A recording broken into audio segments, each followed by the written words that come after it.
So yeah, Sammy. So I'm sitting there, and I'm at the driving range today, and I'm actually hitting across from Captain Scott Winks, who is a lefty, so he's facing me, so it's sort of off-putting. But there's lessons to be learned, and I think that one of the lessons you can learn from people or people who are good at golf or anything like that is how do they react to bad shots. If you're really good, you would tend to be like, you know what, I'm going to get him on the next time. Which is why when you see Caleb Williams overreacting to missing the net, it is I would prefer that he'd just be like, I'll get it on the next one. Like, you don't have to be that person that, you have to win every little thing. It reminds me of something, a conversation that I had with Pat Tillman. And the first time I ever talked to him, I thought he was going to be this aggro, like, I got to win at everything or whatever. And he simply was like, I'm not that person. I don't have to win at every ping pong game. I don't throw the controller when I'm playing video games or anything like that. I take it in stride. So when I see Caleb getting that upset during that contest, I like the fire. I do like that he cares. My boy reacts this way when he plays soccer, and his coaches are like, you know what? I like that he cares. And you're like, okay, still.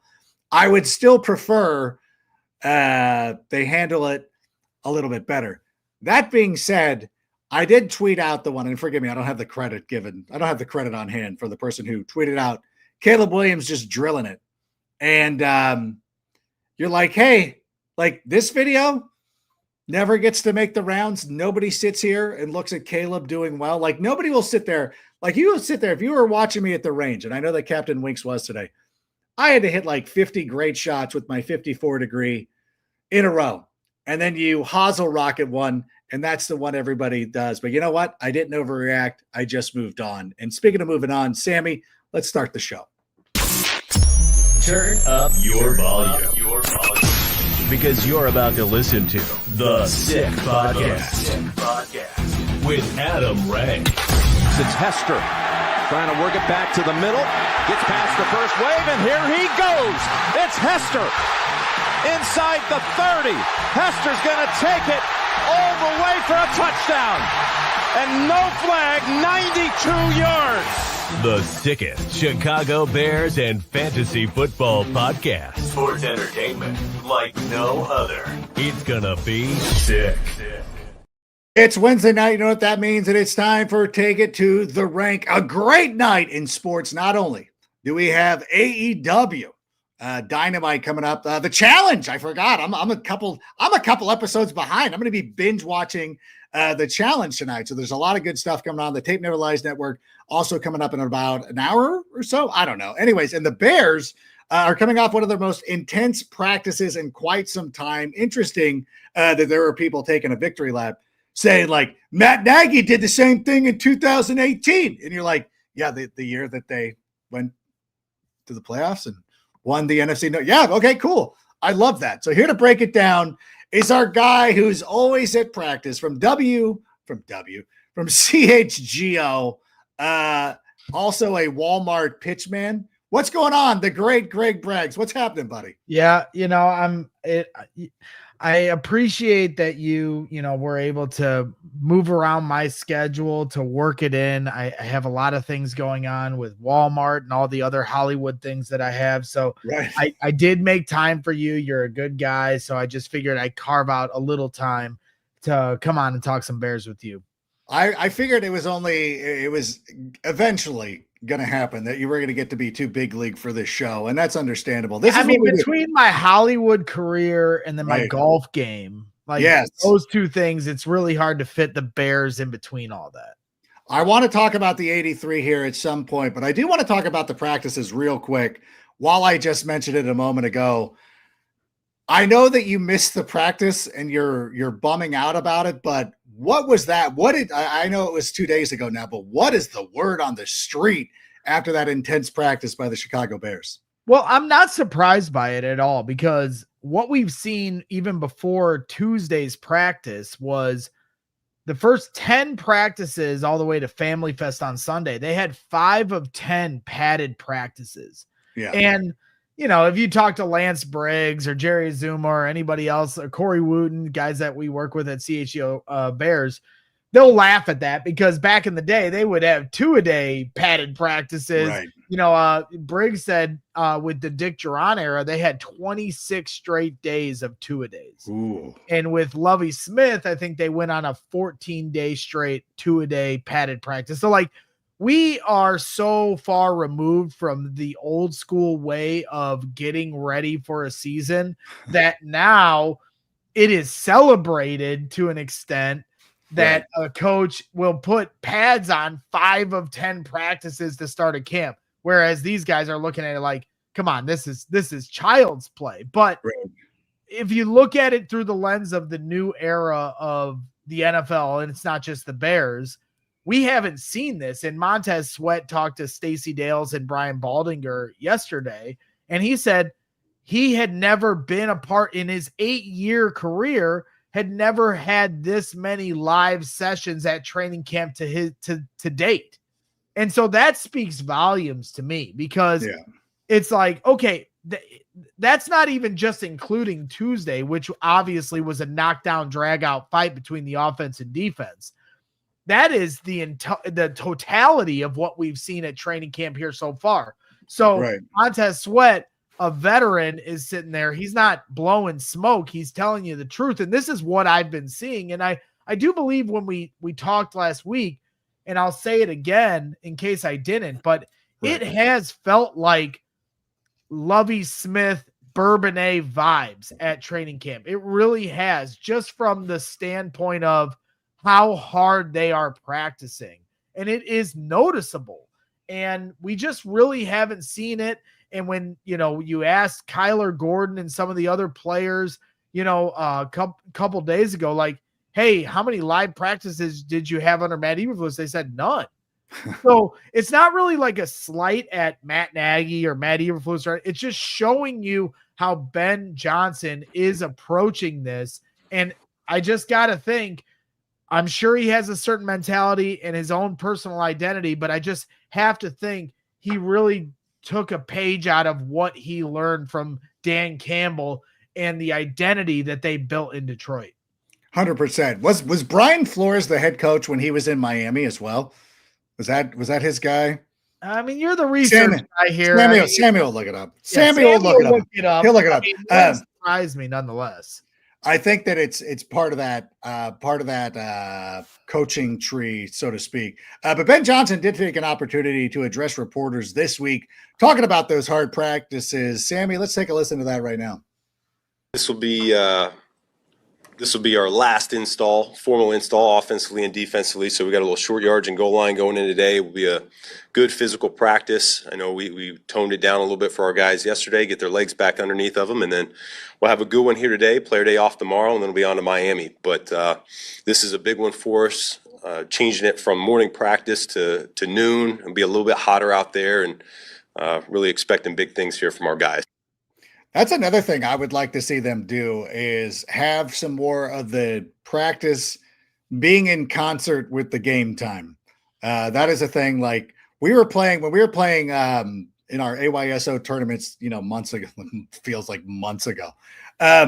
All the games that we played at 5:00, because I remember one of the dads being like, "Oh, are we going to be okay at 5:00? It's a little damp out. We live on the coast." And I'm like, this is when we practice. We always played our best games in the time frame of when we practice. So I'm a big believer in practice like you play, and also do it at the same time. Yeah. Yeah, no question. I mean, and you're seeing this attention to detail with Ben. I mean, Family Fest was on Sunday, and he had the team stay in the team hotel the night before.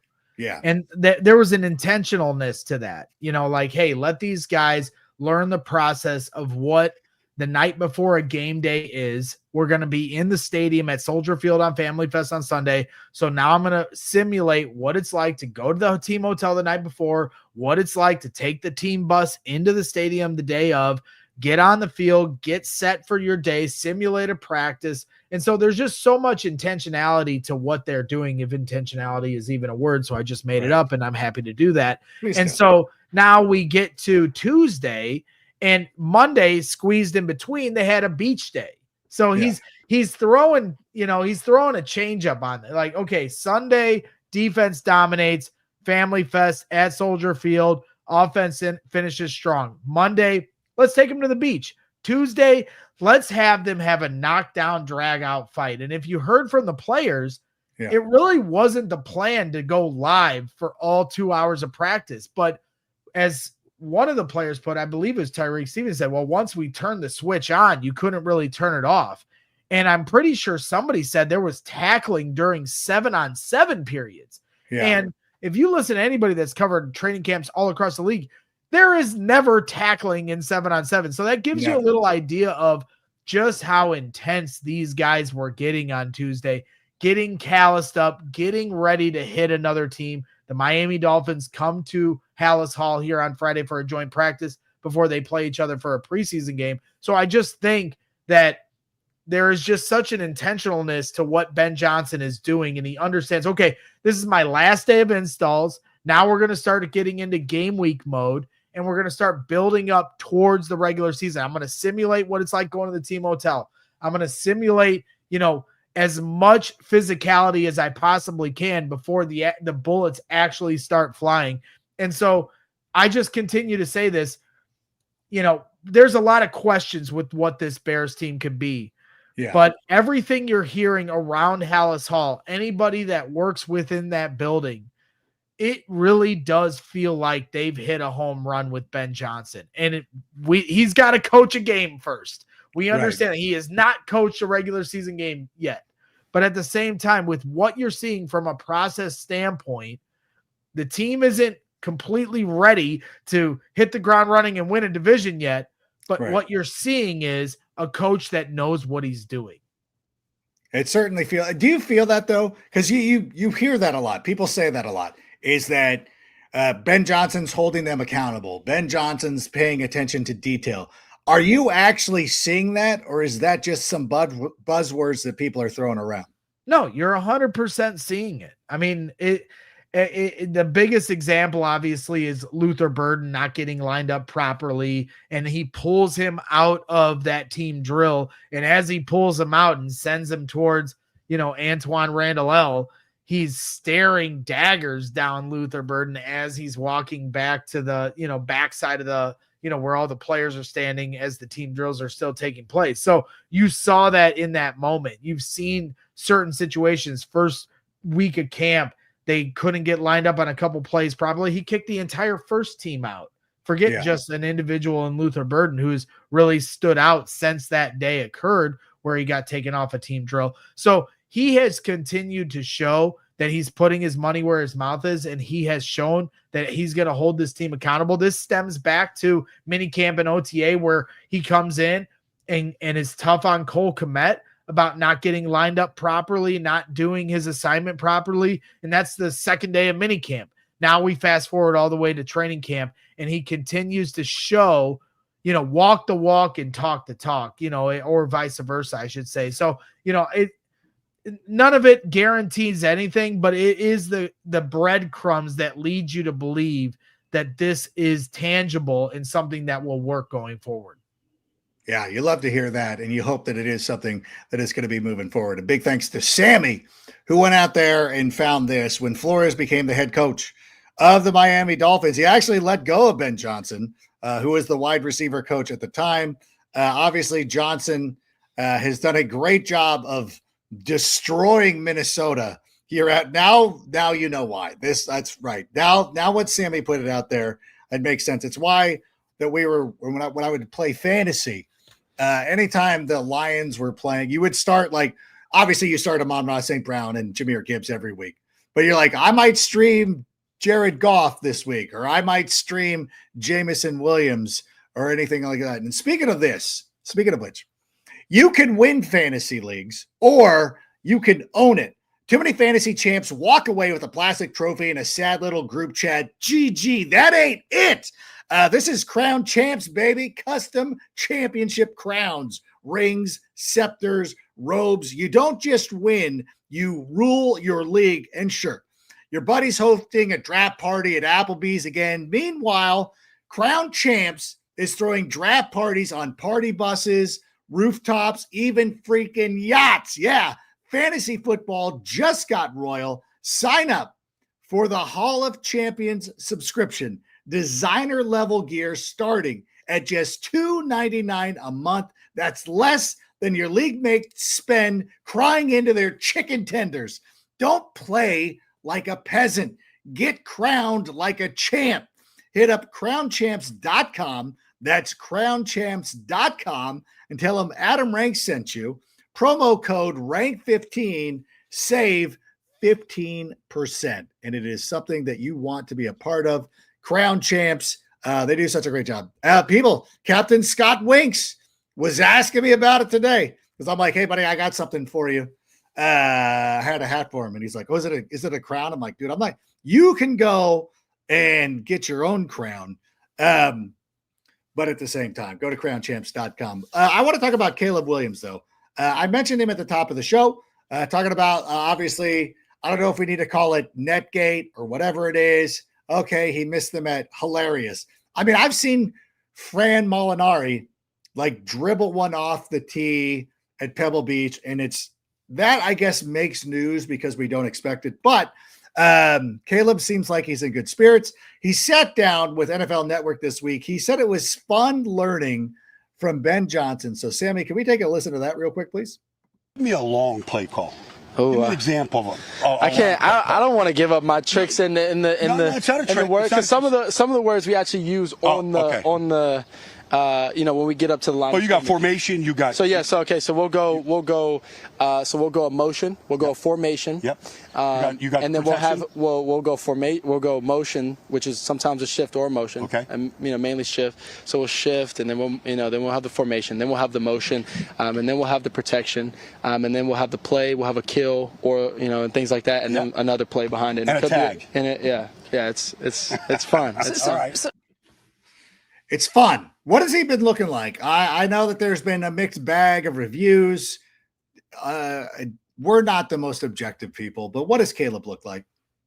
Well, I think Mike Houston here in the chat is saying it perfectly. That kitchen sink that Ben Johnson is throwing at Caleb Williams is huge. He's 100% right. When you hear that, I think that really puts it in perspective. I continue to point to go watch the quarterback documentary on Netflix and go watch. There's a point in one of the first couple episodes where Kirk Cousins and Jared Goff and Joe Burrow have kind of this montage at the start of an episode where they explain what their responsibilities are pre-snap in the huddle before the play is actually snapped. And it's cool because each one of them kind of say 4 or 5 things that are their responsibilities. And it kind of goes to show you how fast you need to process these kind of things. And so when you hear Caleb Williams describe his responsibilities pre-snap, you understand why the Bears are having trouble right now getting the ball snapped. We saw 3 delay games at Family Fest. We saw a few, from all the reporting, there were a few false starts on Tuesday. Delay of games have been an issue throughout training camp. And, snapping the ball is another matter that needs to be dealt with. But if you just look at, getting to the huddle, getting to the line of scrimmage, and getting the playoff on time, when you hear Caleb Williams describe those things, that's probably the biggest hurdle that they need to overcome. And Ben Johnson has said that Caleb Williams has done a really good job of preparing and being ready and his homework being done in terms of what he needs to do from a responsibility standpoint, but that isn't going to be without mistakes happening right now. And it's this time of year, right, where you need to work those things out, but it is all about getting the play in, communicating it within the huddle, getting to the line of scrimmage, motion, then determining what you see in front of you. Maybe you check out of it. Now you've got to make a call at the line of scrimmage, and all of this with the play clock running down. And so I think for Caleb Williams, this was a big thing that I think got lost last year in the shuffle. We can talk about Shane Walter, we can talk about the offensive line, but when you talk about the order of operations of how to get a play off cleanly, how many times did you see last year, especially at the end of games, when they were not organized? And so Ben Johnson, now you bring this guy in who has an encyclopedia of plays, and it's like arithmetic compared to what they were doing last year with, Algebra 1. And so you already had issues, from an operation standpoint last year. Now it is much more complex, and those issues are still occurring because the speed of the game has to be faster, and the processing of the information you're putting out needs to be faster, but there's so much more information. So let's throw the kitchen sink at him, as our guy Mike Houston said, and then see what he can handle, see what the offense can handle. And then by the time you get to week 1, you can have an idea of where you need to dial back and then be ready to have a good game plan that's a winning recipe for week 1. It's reminiscent to me that if you ever spent time going to local bars, going to local clubs or whatever, and watching people perform at open mics, and then going and watching them when they're headlining the Irvine Improv or something like that, how remarkably different it is, because they're going through the process. They're working on your wording. I would spend not hours, but I would spend a lot of time on one joke for months of trying to get the wording, which word needs to go first, what sounds funnier, what do I have the correct word that has to have a hard K. If you're using a car brand, for example, Buick is funnier than Toyota because it's got the hard K at the end and stuff like that. And that's what these quarterbacks and all these players are going through. They're learning it, except everybody is now showing up at the open mic being like, yep, told you this guy wasn't funny. Not he sucks. And they go through the thing, and I don't know. It gets frustrating because I allow it to get to me where people are just and I got to be better about managing my time on social media where I don't let those things bother me, but realize it is a process. But I do love this. This question from Love Bears All. He asks us, what are you paying attention to the most at the joint practices this week? Now, obviously on Friday, there's going to be it's Friday. Yeah. Joint practice with the Miami Dolphins. What are you going to look to the most at this joint practice? Are you looking trenches, wide receivers, defensive backs, Caleb? What are we looking at? Well, I think the easy answer is yes. Yeah, the easy answer is yes. I mean, as much as you can get your eyes on, the assumption is they're going to go just as hard as they did here on Tuesday when it was Bears versus Bears and they're knocking each other's heads off. And there were some fights even that broke out with the Bears because I think they're sick of, you've reached a point in training camp when the fights break out because they're sick of hitting each other and they need another team to hit. Well, welcome Miami here to Hallis Hall. I think they're going to be, geared up. The Bears are to, take on somebody else. But, the trenches are certainly something you have to observe. Let's see how Dio Dangbo handles somebody else, on that other side of the ball. I think he's a big key to what the Bears can do this year because they paid him a lot of money. And, his resume really doesn't fit how much money they paid him. So I think they're projecting of what, I think Theo Epstein used to say with the Cubs, you don't pay for past performance, you pay for what they'll do for you in the future. So, okay, Dio Dangbo doesn't have this illustrious resume yet, but you pay him $18 million a year. So now it's because you assume that he's going to play at a higher clip with the Chicago Bears. So I'm going to be definitely keyed on seeing what Dio Dangbo can do. I want to see what Ozzie Trapillo can do on the other side of the ball. He's been getting a lot of first-team reps at left tackle. They have yet to announce who's going to be the starting left tackle. I think they're still letting that process play itself out, even though I do believe Ozzie Trapillo has the lead right now in that derby. The Bears, the one thing that I've noticed with the open practices that I've been to, I've gone to a lot of practices in 25 years of going, and typically every practice you have one-on-one sessions where on one side of the field, it's wide receivers versus DBs. And on the other side of the field, you have, the line, offensive line versus defensive line and one-on-one drills. They don't do that every practice with Ben Johnson's Bears. They don't. There's been a few practices where they do one-on-one sessions, but for the most part, it is more team drills, 7-on-7, 11-on-11. So I assume with the Dolphins on Friday that we're going to see more of what the traditional practice looks like. So you're going to see one-on-ones with the wide receivers versus DBs, Bears versus Dolphins, one-on-ones versus the offensive line, defensive line. And sometimes that's really where you find out, what somebody's all about, because you're on an island.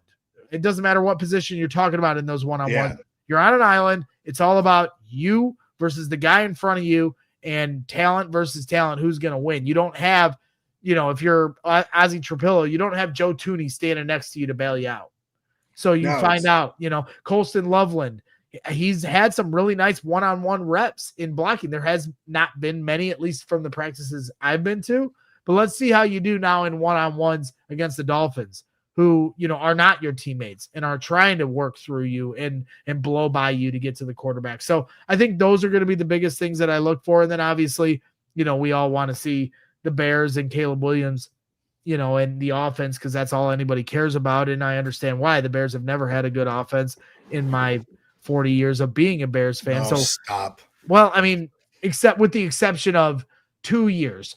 The first year of Mark Trestman with Matt Forte, Brandon Marshall, Alshon Jeffrey, Martellus Bennett, and Jay Cutler, and 2018 with Mitch and Allen Robinson, Taylor Gabriel, Tariq Cohen, Trey Burton, and Anthony Miller as a rookie. Those were the only 2 years at training camp where you really saw an offense at camp look explosive. And so it would be cool to see these guys look explosive on Friday versus the Dolphins. No, it does make a lot of sense. You would want to see it. And again, I've made the joke that if this team does not come out week one looking like the greatest show on turf, it might be it for me. It might just walk to Catalina from here. We'll see. But it is, you did mention though, there's been a lot of differences with this coaching staff. One guy who's been a constant throughout this time, he's actually lived through 3 coaching staffs. It's Richard Hightower. He made some comments that made their way around social media. In case you missed them, we're going to go ahead and play them for you right now. Fortunate. I know what a good coach looked like because I've been around all of them. So I can tell you for a fact, we got a damn good head coach here. A damn good head coach. I'm just telling you. I know what they look like. I've been around them. So, and it worked for Mike Shanahan, John Fox, Gary Kubiak, all Super Bowl winning or went to Super Bowl head coaches. So, yeah, I mean, you always, because he was on the opposing team, you always kind of knew who he was and things like that, but I had never worked with him. But I knew from afar when I watched some of his press conferences or some of that stuff, I was like, the guy's pretty sharp. But then when you work with him and you can see the attention to detail and how he meticulously looks at everything, no matter what it is, dives deep into things, all right, and has an eye. Real head coaches have an eye for things when they happen, all right, and they're able to anticipate stuff. And like, I'm just telling you, like I'm just telling you, and I ain't sit up here and talk about it forever. But you guys just watch. We got a good head coach. I've been around a lot of them. All right, damn good, special. I might be a little crazy. Boom. When I'm listening to that. That's what that is. Boom. I sort of feel like he was talking about me and the way that I can anticipate something when I'm on a sideline, on a touchline, I should say, of a pitch. No, but it goes back to our point of like somebody else, like the attention to detail. And so things might look a little bit different. As you said, not as many one-on-one drills, but finding new ways to do things. And if you're coming in here and it's not the status quo, and it's like you've seen the lack of success as you just described a moment ago. Yeah, let's try different things. So it is actually refreshing. And I don't think that this is a sense of like, hey, he's my boss. I'm going to say nice things about him. I felt like there was some real passion there, Greg. Well, as Adam Hogue said on one of our previous shows here earlier in the week on CHGO Bears, Richard Hightower is a great guy. He's always going to have your back. He's a really, really just stand-up dude. And he never had a bad thing to say about Matt Eberflus, but he never went that far talking about throwing flowers to Matt Eberflus. And that's not a slight on Matt. It's just a fact. He never went that next level of compliment. And Yeah. I think he was just trying, like he said, I'm just trying to be honest. I was asked the question, and this is what I'm telling you. And when he lists off the different coaches he's been behind, that to me, like, it's got to get your ears perked up. A little bit. It's just one of those things as a Bears fan. It's just one of those things as a Bears fan. I feel like a lot of us feel this way. It's almost too good to be true. Like, you're like, there's just no way. There's no way they got that right.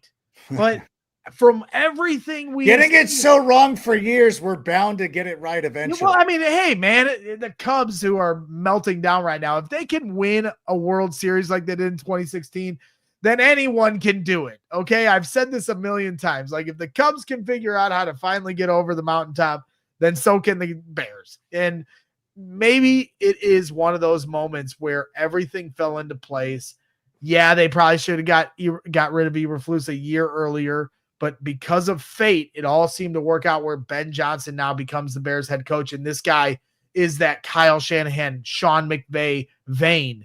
And everything we're seeing, and it's like, I can already hear like a guy like Peter Bukowski in my head. Well, what do you know? You've never actually seen good coaching. You've never actually seen good quarterback play. So how do you know what you're seeing? I don't know. All I know is I've seen enough failure here at training camp. I've seen enough failure at Hallis Hall that you start to understand what needs to be done for it to be right. And there's just, I'll continue to go back to what I said at the start. The first impression I got a week ago, as they were going live more than you're used to, I was like, wow, this is kind of like Bourbonnais. And I miss Bourbonnais with all my heart. For those of you that never went to Bourbonnais in the Lovie Smith era, it was special. You went down there. Like, I know there's the fans that talk about Platteville and Rensselaer and the years before Bourbonnais, but in the Bourbonnais era, in its heyday, you had Lovie Smith coaching Brian Urlacher, Lance Briggs, Peanut Tillman, Tommy Harris, Alex Brown, Adewale Agunlia, Olin Kreutz, Devin Hester. You had guys all over that practice field that were consummate pros. And you just saw that there's just something different. It's tangible. And so now when you see this team that has a lot of talent, but it all comes down to the operations of the way your coaching staff pushes that talent. And it does feel Lovie-esque. It feels Bourbonnais-esque in terms of what we're seeing. We have to wait now till the regular season starts to see if this is actually a real thing. But when you listen to Richard Hightower, when you just trust what you're seeing with your eyes in front of you at training camp, it is very exciting. They just have to go out and prove it now. Like the Supreme Court said when they were trying to define pornography in the 1960s. I don't know what it is, but I know it when I see it. Let's talk another question from Mike Houston. He asks, Adam Rank, do you want the starters to play this preseason? I do. I'm a big put them out there to go play football. I understand people, if you're of the mind like, well, they can get hurt. Like, I don't give, like, stop it. Like, what happens if he gets hurt in preseason? Like, then he gets hurt. Like, that's what happens. Jamal Charles, a number of years ago, got hurt in week 1 of the football season. And everybody nobody was like, well, at least it was the regular season. I'm cool with it. Like, no, you were bummed out because Jamal Charles was hurt for the remainder of the year. It wasn't like that. As long as it's not preseason, he can tear his ACL and we shut up. That's the dumbest thing. They don't like you said in the beginning of the show. You're like, hey, all these old school Bears are like, we had 90 2-a-day practices in a row, full contact, and we played. And now these guys barely practice. They barely get touched. The quarterback never gets touched. And it's like, they can't play 2 extra games. And I'll give them the 3rd game off. Fine. But you can't play 2 games? Like, that bothers me. That literally bothers me. I know I'm a boomer, and this is a boomer take, but I think that those guys should be out there playing. Well, I agree. I mean, this is something that Shane and Phil from Tape Never Lies Not, we've talked about this for 8 years. For the 8 years I've known them now, this is a topic every preseason we have, because we all are step for step in what you're just talking about here. And I always point to, especially 8 years ago, Tom Brady plays 3 preseason games. Patrick Mahomes plays 3 preseason games. I know it's now down to 3, so it's really 2 instead of 3 out of 4. It's 2 out of 3, whatever. Yeah. But if it's good enough for Tom Brady, if it's good enough for Patrick Mahomes, then you better have more reps than those guys, right? And beyond all of that, like, I'll hear people say, well, they're not, it's all vanilla looks. That's not the point. It's not the point. What did we just say earlier in the show are the biggest things the offense needs to work on? The operation of getting in and out of the huddle, getting to the line of scrimmage, getting the ball snapped, and also getting the snap clean. So when you're talking about delay of games and false starts and botch snaps, those have nothing to do with whatever look the defense is giving you. And so from an operation process standpoint, this team still isn't on point. And you have a joint practice here on Friday where, by the way, the quarterback is not allowed to be hit. So you can talk about, hey, we're going to watch the trenches, but in team drills, the trenches can only go so far because they cannot hit the quarterback. So in my opinion, it's not an opinion, it's a fact. It's not a fair simulation of what an actual game rep is if you're not allowed to hit the quarterback. And the quarterback can't really get a true evaluation of working within the pocket when he knows he's not being hit. Beyond that, if you just want to take all of that out and just talk about the operations, it is important for this team, in this second-year quarterback, in this first-year offense, in these rookie players like Ozzie Trapillo, Luther Burden, Colston Loveland, and all these different guys, to understand, how do we get into the huddle? How do we hear the play call? How do we get to the line of scrimmage? How do we check out of whatever we're about to do and get the play called and go off before the play clock runs out? You can do those things in 2 preseason games. Third preseason game, sit, wear your sweater, do whatever. But you have 2 preseason games, live bullets, where you can actually work on some of these things that clearly they still need to work on. Week 1 is just around the corner. So to me, that is why they need to be out there. It is one of those things when people ask me, like, why do you go and play that BS golf course that's $10 to play 9 holes? Or why do you just play the back 9 instead of going to the range? It's for those very reasons of, like, you can do stuff on the range, but you want to make sure that you're at an actual course. You go, whatever your pre-shot routine is, you're going through that. Similarly, with these players, you want to go through all your pre-shot routines, so to speak. Make sure that you're on the right page. Whether it's successful or not, that's not quite as important at this juncture as in getting that muscle memory, getting in and out of the huddle, just saying the play call.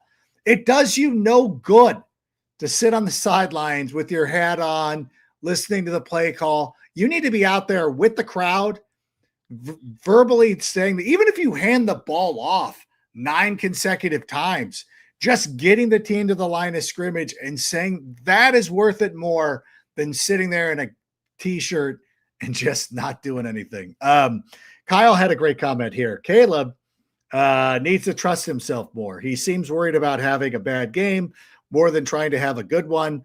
And after a few good games, he will gain confidence for sure. Kyle, thank you so much for this comment.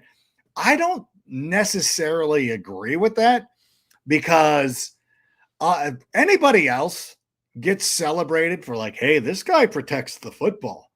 You know, Aaron Rodgers did this for years. Like, oh, he just protects the football. Like, I like that Caleb does protect the football. Do I get frustrated? There was a play that collapsed on him at Family Fest where he looked around and got chased, and it's like, I wish he would have ran it. Like, I wish he had a little, like, if you could just take a little nibble of what Justin Fields had of tucking it and running it, just a sprinkle, not your default, not this is what you're automatically doing anytime the water temperature rises just incrementally, but just have a little bit of that. And I think he'd be cooking. But again, you know what helps? Playing instead of sitting. What do you think, Greg? Well, I mean, I think the play that you're referring to, and of course it made its waves on Bears social media and Twitter and everything else, to a gotcha moment about why Caleb isn't going to work out. But, Dennis Allen throughout camp and specifically on Family Fest is dialing up the blitz every day. He's sending 2 safety blitzes. He's, Kevin Byard and Jaquan Brisker at once. He's sending Kyler Gordon on the edge. He's sending TJ Edwards up the middle. And that is really challenging this offensive line and Caleb Williams to identify who's coming through. This is all happening very fast. And, when you watch Caleb Williams on that particular play, trying to get out of the pocket, and then he just chucks it up and it almost gets interception. It was a bad play. He needed to throw that out of bounds, but you also have to get outside of the hash, or else it's intentional grounding. You can't just throw it up. Right? Yeah. Like, you have to get out of the pocket, and once you're out, then you throw it out of bounds. You can't just immediately throw it out of bounds. So, it was a bad decision. We don't need to sugarcoat it for Caleb. Yeah. It was a bad decision. And I guarantee Ben Johnson had a film study with him and said, we're not doing that. I don't care if it's practice or not. You practice how you play how you practice. And so it's fine for now, but you got to eliminate those decisions here when we get to the regular season. Because, Dennis Allen is dialing up the blitz, and he's certainly creating challenges for the offense. But Brian Flores is going to do the exact same thing here on week 1. And the Vikings, who knows what J.J. McCarthy will be ready for as a, first-time starter week 1, against the Bears. And no Jordan Addison, and Justin Jefferson still recovering from his hamstring injury, and we'll see if he's ready for week 1. But defensively, that Vikings defense will be ready, and they are going to be sending the house. They're going to be giving Caleb a lot of different looks, and they're going to be challenging this offense. And you can only be so simple in what you're trying to do. There, at some point, they're going to have to play chess with Brian Flores. And when Ben Johnson was in Detroit and he had all these pieces and they were able to, they were a well-oiled machine of 70 touchdowns last year, Ben Johnson would get the best of Brian Flores more than most offensive coordinators could.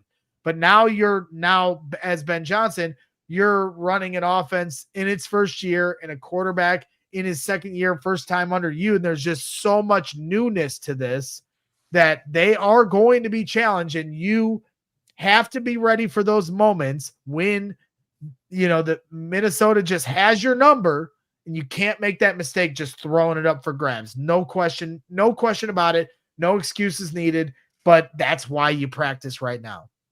That's why you're practicing. Guess what? Where is your next game day spot going to be? Listen, if you're a real Chicago sports fan, I'm talking Bears, Bulls, Hawks, Cubs, Sox, you need to be watching the games at Twisted Shamrock. This place lives for game day. They've got monster TVs in the private party room, main bar, and outside on their stellar patio. It is patio weather in Chicago right now. Rowdy fans, bucket specials, and our favorite, the old fashioned. Oh, the old fashioned at Twisted Shamrock. I want to be there right now. Swing by Twisted Shamrock, where Chicago sports come together, and we'll be hopefully hoisting them not only for the regular season games, but also these preseason games. Great spot to watch. And I want to go back to Love Bears All, who now wants to put words in my mouth. It says, so you believe preseason games are more important than the joint practice. I do believe that joint practices are important. It's a great opportunity to go out there and see a different colored helmet and go out there and face a different enemy for a change. I love it. I really do. And I think it's important. However, when these coaches talk about, there's nothing that replicates actual game situations.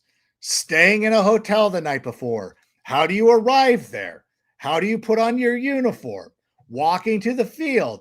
What's happening? You can sit here and I can crack jokes in front of 5 people in my living room It is not the same as actually going out and doing it in front of a crowd.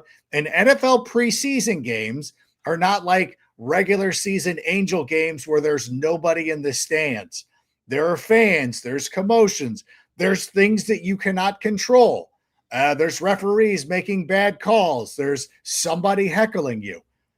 You cannot replicate a game without playing the game. It's not possible. So while I do want to stress it, so yes, I guess you're not putting words in my mouth. I'm putting the words in my mouth. Preseason, yes, games are more important than joint practices. I will say it. Am I hot taking here? No, you just nailed it. There's nothing else that needs to be said. I am step for step with you on this. Joint practices are cool. It's a step above a practice versus your own team, especially this point in training camp. But everything you just said is an undeniable, undebatable fact of all the process that takes place in an actual preseason game from start to finish. You nailed it perfectly, period. Thank you. Windy City Twins says he or she says, looking forward to how the secondary holds up against Hill and Waddle. How are you feeling about the secondary right now? We've had some injuries back there. Are you concerned about the secondary? Or are you feeling pretty good? Yeah, Windy City Twins. They've been out at training camp a few times here. Twin brothers. They're good dudes, Okay. and they're locked in every time they go to training camp. And they've been doing the Bears content game here for 5 or 6, 8 years. Honestly, I remember. I think the first time I met them was at the Bears 100 celebration over the summer, years ago. But how do I feel about the secondary? I mean, it's interesting, right? Jalen Johnson has not practiced here at training camp. He's going to be out all the way until week 1, and we hope that Jalen Johnson can return for week 1. When Ben Johnson was asked about it, he said, there is a scenario that Jalen Johnson could be ready for week 1. I think when he said that was the scariest thing I think I've heard all of training camp so far. I was like, wait a minute, that means it's not a guarantee. That being said, when you watch what this secondary has done, Kyler Gordon is, worth every penny of what they gave him from a contract extension standpoint. But when you look at Tyreek Stevenson, who's obviously Ben Johnson spoke about how big of a year this is for him in his 3rd year. And then this guy named Nahshon Wright, who seemingly has come out of nowhere, even though he's been in the league for quite some time. He comes, he has a history with Al Harris, who's the secondary coach for the Bears in Dallas. And now he comes here. He's 6'4". He's a big dude, and we're used to, guys like Peanut Tillman, a big cornerback that certainly, presented problems for guys like Calvin Johnson and others, back in the day. I'm not going to say Nahshon Wright is Peanut Tillman, but I will say that he has impressed here at camp. Like, the word that keeps coming out about this secondary between the 3 of these guys that I just mentioned, leave out the safeties, they're sticky. They are very sticky. They are creating challenges for DJ Moore and Roma Dunze and Luther Burden. And the offense has started to kind of figure things out here in the last week. But, Tyreek Stevenson and Nahshon Wright have certainly held their own. And so it really makes things interesting here going forward. I think Nahshon Wright is somebody, when we get to preseason games, that Bears fans are going to start getting themselves familiar with. And really then we're going to find out what this team is all about once they get on, and play some different teams. Like, all right, with Dennis Allen's press man coverage with corners, we're going to send blitzes and we're going to press man on the outside. We got these physical corners, Tyreek Stevenson, Kyler Gordon, Nahshon Wright, Jalen Johnson, jamming at the line of scrimmage, getting there. Jerry Azuma talked about getting your hands on these guys, and getting sticky. Right? Yeah. It's going to be interesting, but so far they have been very impressive. Oh, we love it. And by the way, Tyreek Stevenson was at the podium a couple of days ago. Sammy, do we have that sound, please?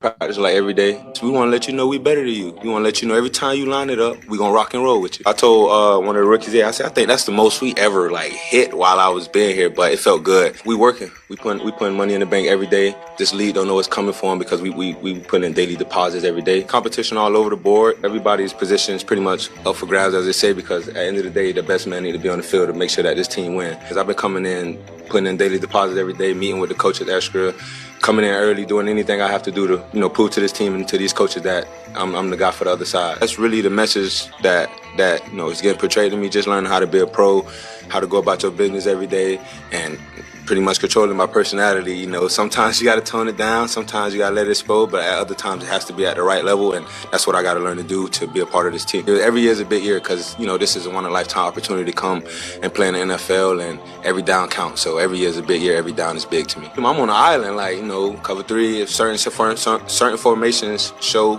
I'm on an island. Cover 4, certain formations show, I'm on an island. Then we got man all across the board. So with him just calling it the way he does, he puts the corner in the job. Put the corner in the way to make their money. My confidence through the roof. I don't think none could chip away at it because it's me. At the end of the day, if I did something wrong and got beat, that's me. I did something wrong. You ain't better than me. So I feel like my confidence is definitely through the roof. I drive myself every day. I'm my family. I'm the only son. I'm the big brother. So my life pretty much drives me every day. I don't use anything external to drive me because at the end of the day, that can die out. So my life, my story drives me every day. Man, I love hearing that from Tyreek Stevenson. Hard not to get fired up. And again, I know we all know what happened. We all know what he did. But if he comes back from all of that and makes a positive impact for the Bears throughout the rest of his career, it is going to be a redemption story. He'll be on A Football Life. Well, if we still do A Football Life now that Disney owns NFL Network. Yeah, definitely interesting to see that merger here today. And I did see something about how Red Zone could potentially, turn into a college Red Zone. College Red Zone. Different things. So I know fans are certainly intrigued with that, but hopefully everything goes well in that merger. And they better understand just the superstar that you are, Adam Ray. Oh. But outside of that, hearing that from Tyreek Stevenson, that whole montage, yeah, you're right. Like it really gets you amped up. This is a guy, when you talk about lack of focus last year and lack of discipline, unfortunately for Tyreek Stevenson, he embodied what that was for this team last year, fair or not. One play kind of signified an entire season for this team, and it's something he's going to have to live with forever. Yeah. But like you said, could end up being a positive. Let me paint you a picture here, Adam. Please do. Let's say the Bears are 3-1 going into the bye. And then they come out of the bye playing the Washington Commanders on Monday Night Football. Oh, yeah. You get 8 days, after the bye week, where ESPN is going to play the Hail Mary over and over and over. How many times? What's the over-under? Where should we set the over-under at that week of how many times they're going to play that Hail Mary shot on Tyreek? I can't imagine how many. It's going to be almost infinitesimal. You're not going to be able, they're going to show it so much. I thought I made up a word earlier, but then you just dropped infinitesimal. I think I made that up. I don't know. I think I was trying to say something else. I don't know. And it's going to be, I just know, and I know all the usual suspects. But that's my point is there's a scenario where you talk about Tyreek. Listen to how focused he sound there. Yeah. And hey, I'm on an island. This is my responsibility in cover 4 and cover 3. And I'm being challenged by Dennis Allen. And I'm just coming in every day, clocking in and da. So, all right.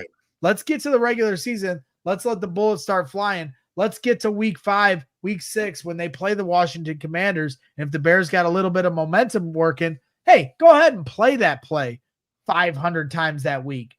Yeah. You think that Tyreek Stevenson's not going to have something to prove that day? It's a much different defense than last year where, Matt Eberflus, in the cover 2 and playing on your heels on 3rd and 16, as Shane Marsaw would always drive himself insane about it and predict every first down given up on those 3rd and longs. Right. Potentially with this defense, with Dennis Allen, the aggressiveness that they play with, Tyree Stevenson might find himself a few footballs in his hand. So I'm rooting for that. I'm rooting for that story. And I just, from this point, everybody's talking about Nahshon Wright because he's new and he's fresh. And it's like, who is this guy? And he's certainly played well. Right. But Tyree Stevenson, while he hasn't had like this standout day with 2 interceptions or anything of that nature, he's held his own. And as I said, without there's one of my biggest concerns 2 weeks ago was like, man, Jalen Johnson isn't going to be here. How is this secondary going to challenge these wide receivers the way they need to be challenged to be ready for the regular season?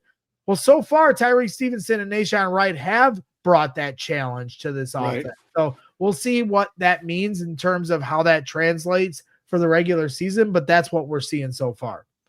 Going through some of the names that people are asking about here in the chat, Stu Dog asked about J.P. Richardson. Does he make the team, or do you think he's going to be trying for the practice squad? I don't want to take anything away from a young man out here trying to make the team, but it seems like he's played well, but it feels like a long shot. What do you think? Yeah, it's definitely hard. I mean, you have, obviously in the wide receiver room, you have DJ Moore, Rome Odunze, Luther Burden. You've got Devin Duvernay, who potentially is your kick returner, and it starts this squeeze out there. You got to get to 6, right? Miles Boykin was somebody that's been getting a lot of first team reps, but he got hurt. So it's going to be interesting to see there. JP Richardson certainly has turned heads. He's made a lot of really nice plays, a lot of them being with the third team, maybe at times with the second team. I think he will eventually be the guy, especially when you see those second and third team guys getting a lot of reps in preseason on TV. It wouldn't surprise me at all if he becomes the guy that Bears fans lose their mind about if he's not on the roster when they make the final cuts. But he's also that prototypical guy that gets cut. We all lose our mind, and then the Bears re-sign him to the practice squad. But we're all certain when he gets cut that somebody else is going to he's going to get stolen from us, and then he ends up on the practice squad anyway. He's going to go to this team. Yeah, we're still, and then my guy Tyler Scott's still in the mix as well. So don't just be so distant. Did a brick ever fall on your head? This is a legitimate question from somebody. Absolutely. Absolutely. Absolutely a brick has fallen on my head. 20 years of bricklaying, you will have a brick fall on your head. You'll have it fall on your foot. The funny thing is, I never had a serious injury in 20 years of bricklaying. And then in my and you go to a Brewers game of being a sports media idiot, I tear my ACLs. So you just never know how it's going to come to you. But yeah, I had many a bricks fall on my head or on my foot or hit my hand, and none of them actually, were any, long-term injuries, but maybe they were. And that's why you guys hear the nonsense that comes out of my mouth on a daily basis. It's not nonsense. What is nonsense? No, this isn't nonsense. But Ron wants to know, will the Bears sign Micah Parsons? They would have to make a trade for Micah Parsons. I do believe that deal gets done for the Dallas Cowboys because the Cowboys have always seemingly done a nice job of going out there and signing the players that they want to sign. So it's fun to think about. I wouldn't be opposed to Micah Parsons being a part of the Chicago Bears. I just don't see it happening. Steve Hoffman wants to know, is there a chance we pick up a running back before week 1? I think we're okay at the running back position. How have you seen it working out at camp? Yeah, I mean, I think our early indications of Kyle Monangai being intriguing, that has continued. That intrigue has continued, and you're seeing a guy that I think is going to have a significant role on this offense. And then when you talk about what happened on Tuesday with the knockdown drag out fight between, the Bears versus Bears in their final, practice before they really, start going after some of these other teams. Well, that started on Tuesday with, a goal line live simulation where they handed the ball to Roschon Johnson a few times and punched it into the end zone. And I mean, punched it, and it got both sides of the ball fired up. There were some scrums that broke out, but it was the offense that really, I think, was trying to answer the bell from what happened on Sunday, where Ben Johnson deemed it a sloppy practice by the offense. Right.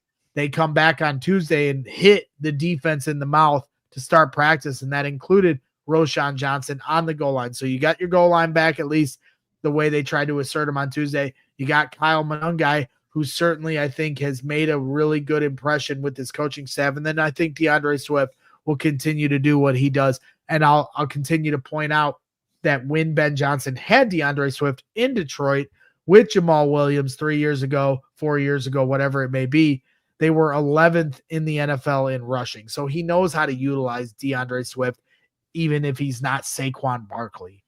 Exactly. David, I hope that answers your follow-up question too. Where they use the running backs and how they use the running backs. I think Greg just did a great job of laying that out. Thank you for your question, David. Love Bears all.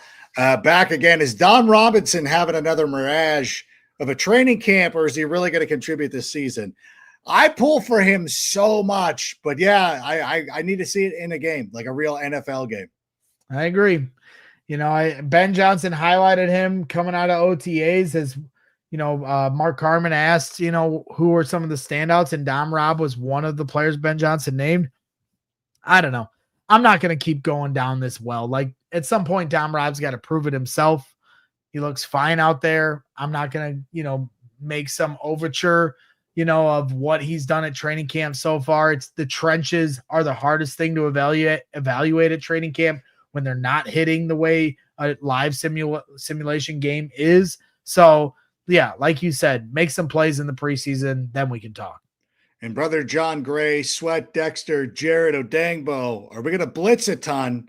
I think it is in Dennis Allen's nature to blitz, so I would expect that from this group. 100%. That's all you're seeing at training camp is blitzes from all sorts of different looks. Kyler Gordon off the edge many times here at training camp so far. They're sending him to the backfield a lot. You're seeing, Jaquan Brisker, Kevin Byard at one point at Family Fest, they sent a double safety blitz, which was certainly a look that threw the offense off. Sending TJ Edwards, sending Tremaine Edmonds. They're sending everybody, man. So, yes, this is going to be a blitzing defense. They are not a defense that is going to, wait to be hit in the mouth. They're going to throw the first punch. And whether they connect or not will be yet to be determined, but they are throwing the first punch with this defense. All right. A lot of good stuff for the Chicago Bears coming up. And, of course, a game, a practice, a thing with the Miami Dolphins on Friday. Another game, a preseason game looming as well. So many things going on. Greg, we want to thank you so much for being here. What's on tap for the rest of the week at CHGO? Yeah, well, here we've got obviously practice tomorrow. We do post-practice shows after every single training camp practice, whether they're open practices or closed. So that'll continue over the next couple weeks. 2 open practices tomorrow, and then Friday, the joint practice against the Dolphins. Sunday, we're going to have a pre- and post-game show before and after the Bears take on the Dolphins in their first preseason game. And then next week, same thing. You got open practices Wednesday, Thursday, Friday, joint practice against the Bills, and it just continues to roll itself over. And before you know it, regular season will be here. College football will be here. The Cubs season will be over, but I'll continue to be golfing like a pro and maybe break 80 before rank does. You just never know. You might. I've had a couple of bad rounds, but now starting to get back into shape. So hopefully this coming weekend, which I will be out in Nebraska for a fantasy football getaway, a big fantasy football event we put on with the Hackers Paradise. Nebraska, what are you, Saul Goodman? They sending you to Nebraska to work at the We are. We're going out to Gray Bull with an A, which should be a lot of fun. Our friends over at Golf Tech and the Hackers Paradise are setting us up there. So you'll probably see me weighing in about the Bears from out there. But until then, everybody have a great day. Bear down, and Sammy, go ahead and play us out. And that's a wrap. Hope you don't miss us too much until next time. Follow the Sick Podcast with Adam Rank on YouTube, Instagram, Facebook, Google Play, and Apple Podcasts.